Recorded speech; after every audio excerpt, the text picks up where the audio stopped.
People are the majority of the voting age in our country. Why can't young people organize themselves and throw out the 70-year-olds? The question is not whether you can throw out the 70-year-olds. The question is that in a situation where the same mind clamors for bread and books, bread will always win. And the political elite of this country have mastered the art because they know that 500 naira and 1,000 naira will make people sell their votes at the polling booth. And so it is not that we young people don't want to organize to take over from you. But it is that your generation has the money to keep our generation aground. And you have your generation has deliberately, sir, except for very few progressives like you, refused to give us the kind of education that will empower us to demand mandatory accountability from your generation.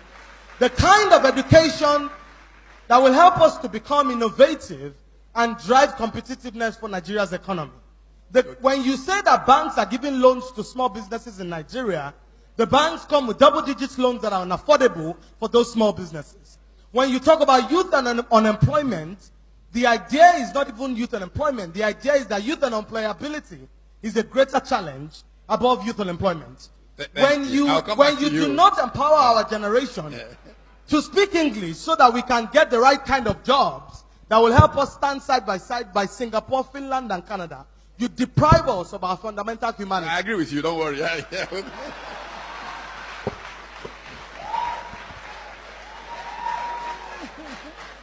And I'm sorry, Professor Batitomi, I do not mean to be combative or to be activist. This is a platform for reasonable conversation. Absolutely. But I believe that young people like me get the opportunity to speak truth to power only once in a while. And I stand here for an entire generation. I cannot curry it for the old people.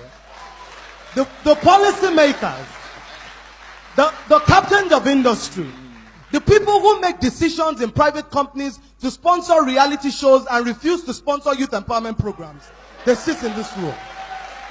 And it is therefore important that I put the voice of my generation on the agenda, because I know you people are That's the ones. why I started with you. Give me a break. I started with you because I know that. Based on logistics, there are two categories of young people in Nigeria today.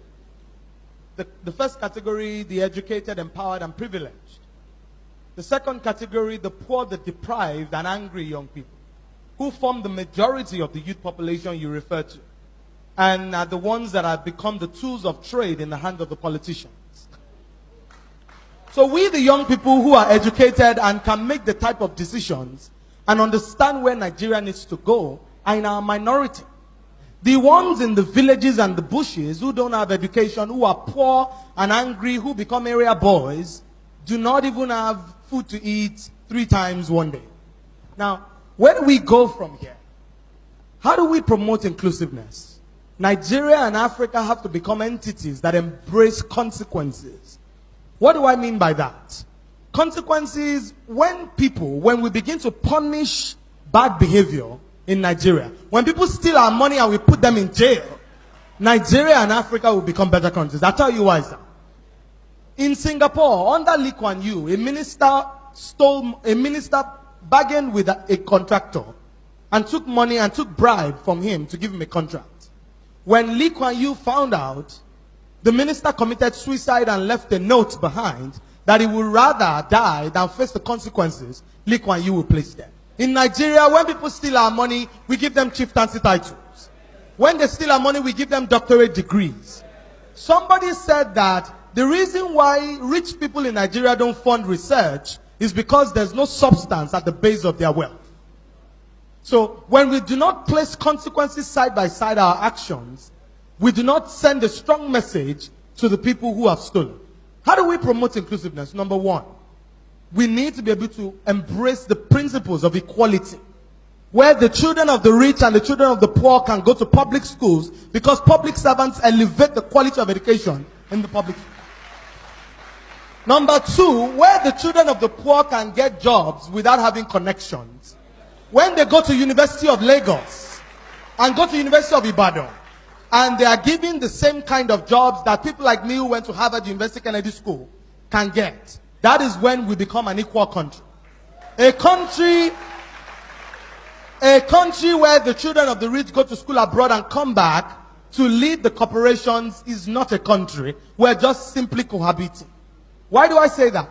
As things currently stand, one day, during the Occupy Nigeria protest in 2012, the area boys didn't protest to Oshodi. They didn't go to Agege. They didn't go to Yanopaja. They went to VGC. They went to Ikoyi. They went to Lagos. They went to VIA. It means that they know the homes where the rich people, the children of the rich people stay. And the truth is that in a country like this, where we continue to segregate and keep the children of the poor aground, this country is going to go up in flames one day. People are going to get to a point where they cannot take anymore. And people are going to get to a point where they cannot take anymore.